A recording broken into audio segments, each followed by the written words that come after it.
बताता है प्रियंका कि कहीं ना कहीं बंगाल पुलिस की तरफ से जिन सबूतों को दिए जाने की उम्मीद थी वो शायद सबूत, वो सहयोग सीबीआई को नहीं मिल रहा, और इसलिए सीबीआई सुप्रीम कोर्ट के सामने कह रही कि हमें तो 5 दिन बाद इस पूरे मामले का जो हैंडओवर था वो दिया गया, और अब बहुत चुनौतीपूर्ण है क्योंकि सीबीआई कह रही है कि घटनास्थल के साथ छेड़छाड़ हुई है। मतलब घटनास्थल से जो सबूत जुटाने की कोशिश सीबीआई की तरफ से हो रही है वो सबूत नहीं मिल पा रहे हैं, इसलिए सीबीआई की तरफ से बात रखी गई है कि घटनास्थल से छेड़छाड़ हुई है, और ये भी सीबीआई की तरफ से कहा गया कि बहुत चुनौतीपूर्ण है।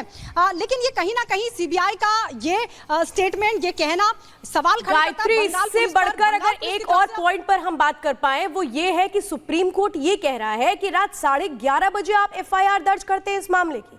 अगर ये नेचुरल डेथ है तो फिर पोस्टमार्टम की जरूरत क्या थी? यानी कि वो जो एक्शन लिए गए हैं इस पर सवाल इस वक्त खड़े कर रहे हैं, और सुप्रीम कोर्ट का ये कहना है कि 11:30 बजे आप एफआईआर कर रहे हैं, इतनी देर बाद ये सीधा सवाल उठा रहा है ममता सरकार और उसकी पुलिस पर।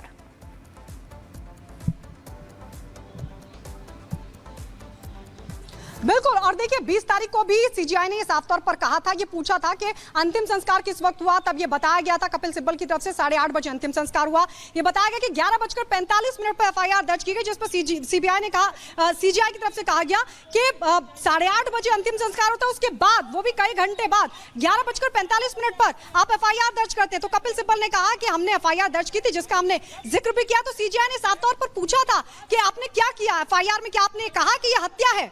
तो अब एक तरह से सीबीआई की तरफ से भी जो जवाब दिया गया है उस पर सीजीआई ने कपिल सिब्बल से पूछा है कि डीडी एंट्री अननेचुरल डेथ की 10:10 पर दर्ज की गई और एफआईआर 11:30 पर दर्ज की गई। ये बात परेशान करने वाली, इसको बहुत गंभीर बता रहे हैं सीजीआई। वो ये कह रहे हैं कि एफआईआर इतनी देर बाद दर्ज की जाती है। अब उसके बाद आखिरकार कपिल सिब्बल की तरफ से क्या कुछ कहा जाता है देखना होगा। लेकिन सुप्रीम कोर्ट ने यह भी पूछा पोस्टमार्टम कब हुआ। अब वो जो पूरी टाइमलाइन जिसका जिक्र कपिल सिब्बल कह रहे हैं कि हमारे पास मिनट टू मिनट टाइमलाइन है, हम बता सकते हैं कि कब कब क्या क्या हुआ, वो टाइमलाइन को लेकर सुप्रीम कोर्ट ने पूछा पोस्टमार्टम कब हुआ। तो सिब्बल ने कहा शाम 6 से 7 के बीच पोस्टमार्टम हुआ है। सुप्रीम कोर्ट ने फिर पूछा अगर ये अननेचुरल डेथ नहीं थी तो पोस्टमार्टम क्यों किया। ये सवाल खड़े किए गए हैं कि एक तरफ आप पहले इसको सुसाइड घोषित करने की कोशिश करते हैं, उसके बाद इसको लेकर सवाल खड़े करते हैं, फिर आप इसका पोस्टमार्टम भी करते हैं। तो कोर्ट ये पूछ रहा है, ठीक है गायत्री, कोर्ट कई सवाल पूछ रहा है। जतिन का भी रुख कर लेते हैं। जतिन, जब 2 दिन पहले इस मामले पर सुनवाई हुई थी तो कोर्ट ने ममता सरकार को भी फटकार लगाई थी और एक टास्क फोर्स का गठन भी किया था। अब एफआईआर का जिक्र सुप्रीम कोर्ट में किया जा रहा है कि एफआईआर दर्ज करने में देरी हुई, जिस पर सुप्रीम कोर्ट का भी यह साफ कहना है कि इस मामले में जो भी जिम्मेदार अधिकारी हैं उनको अगली बार कोर्ट में लाया जाए, उनको भी कोर्ट में पेश किया जाए। आज बिल्कुल देखिए, और जिम्मेदार अधिकारी कौन है? वो जिम्मेदार अधिकारी वो है आरजीकर अस्पताल के, जिनको कल रात बर्खास्त कर दिया गया। सवाल ये भी खड़े हो रहे हैं कि क्या सिर्फ सुप्रीम कोर्ट के प्रेशर में ये कार्रवाई की गई, क्योंकि घटना के 10 दिन बाद अगर कोई एडमिनिस्ट्रेशन उस अस्पताल जो कि हिंसा का एक तरीके से केंद्र भी रहा, वहां पर हिंसा हुई, वहां पर एक ट्रेनी डॉक्टर के साथ रेप बलात्कार जैसा वाकया हुआ, पूरे देश में इसको लेकर रोष था, लेकिन कार्रवाई नहीं की गई। कार्रवाई की गई लेकिन कल रात को की गई, वो तब जबकि सुबह सुप्रीम कोर्ट में पश्चिम बंगाल सरकार को अपना जवाब दाखिल करना था, और ये सब सुप्रीम कोर्ट देख भी रहा है। तभी उन्होंने कहा कि उन अधिकारियों को तलब कीजिए कि जिन लोगों ने इस पूरे मामले को दबाने की, गुमराह करने की, एक अलग डायरेक्शन देने की कोशिश की, और बाकायदा पूरी टाइमलाइन सुप्रीम कोर्ट देख रहा है। जब 20 तारीख को सुनवाई हुई थी तब भी ये दलीलें दी गई थी कि एफआईआर दर्ज की गई 11:45 पर। यह पहला ऐसा केस होगा जो कि लगातार सॉलिसिटर जनरल भी बोल रहे हैं, जिसमें पोस्टमार्टम पहले हो गया और एफआईआर बाद में दर्ज की गई, अंतिम संस्कार पहले हो गया, एफआईआर बाद में दर्ज की गई। तो इतनी लापरवाही क्यों, इतनी देर क्यों? हमारे पास एक और डॉक्यूमेंट अभी हाथ लगा है, जिसमें कोलकाता पुलिस ने कोलकाता हाईकोर्ट में एक एफिडेविट दाखिल किया। उसमें यह बताया कि 10:10 पर सुबह कोलकाता पुलिस को जानकारी मिली कि सेमिनार हॉल में अनकॉन्शियस हालत में एक लड़की मिली है। आप इसको समझिए कि पोस्टमार्टम रिपोर्ट कहती है कि 3 से 4 बजे के बीच में लड़की की मौत हो गई। मौत कहाँ हुई? अस्पताल के अंदर, सेमिनार हॉल के अंदर, जहां डॉक्टर्स हैं। डॉक्टर्स जब कॉल कर रहे हैं पुलिस को और पुलिस ये कह रही है कि उनको अनकॉन्शियस मिली, तो 6 घंटे बाद भी अगर वो जिंदा थी तो लापरवाही कैसे? सवाल ये खड़ा हो रहा है कि अलग अलग लोग अलग अलग बातें कर रहे हैं। उन चेन को क्रिएट करने में सीबीआई को काफी समस्या लग रही है, और सुप्रीम कोर्ट में भी इस बात को माना कि इतने सबूत टेम्पर कर दिए गए, सेमिनार हॉल में इतने सारे फुटप्रिंट मिल गए कि सीबीआई को यह पता लगा पाना मुश्किल है कि संजय राय जो कि मुख्य आरोपी, उसका फुटप्रिंट कौन सा है, अगर प्रिंसिपल वहां पर पहुंचे संदीप घोष, उनका फुटप्रिंट कौन सा है, और बाकी जो स्टाफ, जैसे ही अस्पताल में हलचल मची कि वहां पर बिल्कुल जतिन, कई सवाल अहम है और इसीलिए आज जो सुप्रीम कोर्ट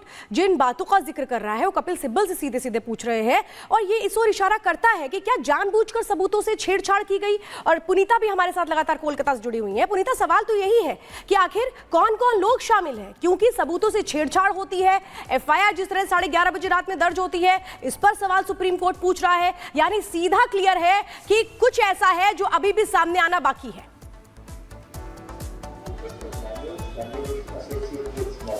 बिल्कुल, और देखिए यही पूरा देश जानना चाहता है कि 9 और 10 अगस्त की दरमियानी रात आखिर ऐसा क्या हुआ था जो बिटिया थी, डॉक्टर बिटिया, जो अपनी सेवा दे रही थी, जो इस दुनिया से रुखसत कर गई है, ये पूरा देश जानना चाहता है। और यही वजह, पहले मैं तस्वीरें आपको दिखाना चाहूंगी। देखिए अभी कोर्ट में जो हियरिंग चल रही है, उससे जो जूनियर डॉक्टर्स जो लगातार विरोध प्रदर्शन कर रहे थे, वो अभी टकटकी लगाकर हियरिंग को सुनते हुए नजर आ रहे हैं। हालांकि उनसे बातचीत करने की भी हमने कोशिश की, वो कुछ भी बातचीत करने को भी तैयार नहीं है। वो बस ये चाहते हैं कि हम कोर्ट की बातों को सुने, कोर्ट की तरफ से क्या कुछ कहा जाता है। लेकिन इसी बीच देखिए कई ऐसी तस्वीरें सामने आती है जब कोर्ट की तरफ से कोई कुछ ऐसी बातें की जाती है, यानी डॉक्टर के फेवर्स में कोई बातें कही जाती है या फिर राज्य सरकार की लापरवाही को लेकर कोई बातें की जाती है, तो यहाँ पर तालियां भी बजती हुई सुनाई देती है। यानी कि यहाँ पर कोई भी चांस जो ये डॉक्टर्स मिस नहीं करना चाहते, इसलिए भी बात करने को तैयार नहीं है। लेकिन देखिए पूरा देश जो है इस वक्त यही इंसाफ कर रहा है कि इंसाफ की मांग कर रहा है और ये कह रहा है कि हम सिर्फ इंसाफ चाहते हैं और यही वजह है कि यहाँ पर कोर्ट की हियरिंग आप सुन रहे हैं। कोर्ट की हियरिंग आप सुन रहे हैं। आप बात करिए, गो फ्रंट, रेड शर्ट, आप बात करिए। कोर्ट देखिए अभी कोई भी जो डॉक्टर्स हैं वो कुछ भी बात करने को तैयार नहीं है, क्योंकि वो ये कह रहे हैं कि पहले हम हियरिंग सुनेंगे, इसके बाद ही हम कुछ बता पाएंगे। लेकिन यहाँ पे जो तस्वीरें जो है देखिए निकल कर सामने आ रही है, साफ तौर पर ये बता रही है कि इंसाफ की लड़ाई के लिए जो ये 10 से 12 दिनों से यहाँ पर बैठे हुए हैं, अब वो कह रहे हैं कि अब बहुत देरी हो चुकी है, अब इंसाफ चाहिए। और हम ये जानना चाहते हैं कि आखिर उस दिन क्या हुआ, उस रात को ऐसा क्या हुआ जो डॉक्टर थी वो सेवा दे रही थी अपनी, लेकिन आखिर ऐसा कैसे हो गया कि इतनी सुरक्षा व्यवस्था होती है, इसके बावजूद भी कोई अंदर घुस जाता है अस्पताल के, और उसके बाद जो जघन्य वारदात को अंजाम दिया जाता है, आखिर ऐसा क्या हुआ उस रात में, ये यहाँ पर हर कोई जानना चाहता है। और यही वजह है कि इंसाफ की लड़ाई जो है ये लगातार लड़ते हुए नजर आ रहे हैं। इनकी बस यही मांग है कि हमें इंसाफ मिलना चाहिए। और देखिए कोर्ट में जिस तरीके से अभी तक सीबीआई की स्टेटस रिपोर्ट को लेकर जो वहां पर हियरिंग चल रही है, उसमें साफ तौर पर देखिए लूप होल्स जो निकल कर सामने आए हैं, उसको लेकर यहाँ पर कोर्ट जो है वो बताता हुआ नजर आ रहा है। सीबीआई की तरफ से ये कहा गया कि हमारी एंट्री जो है 5 दिन के बाद इस पूरे वारदात के बाद हुई है। आप अस्पताल के बाहर से एक जानकारी दे रही हैं और इसमें खैर अभी तक कुछ भी सामने नहीं आया है, ये सिर्फ कयासबाजी हो रही है कि हाँ प्रिंसिपल को बहुत कुछ पता हो सकता है या संजय रॉय ही मुख्य तौर पर आरोपी हो सकता है, कुछ भी साफ नहीं आया, सामने नहीं आया। लेकिन गायत्री, आपके पास आते हुए ये जानना चाहेंगे कि सुप्रीम कोर्ट पहले दिन से इस पर पूरा शक व्यक्त कर रहा है। उससे पहले कोलकाता हाईकोर्ट ने भी मामला सीबीआई को सौंपा। अभी तक सबूत के नाम पर, ठोस सबूत के नाम पर कुछ नहीं है। एफएसएल की टीम भी वहां पर पहुंची। इस वक्त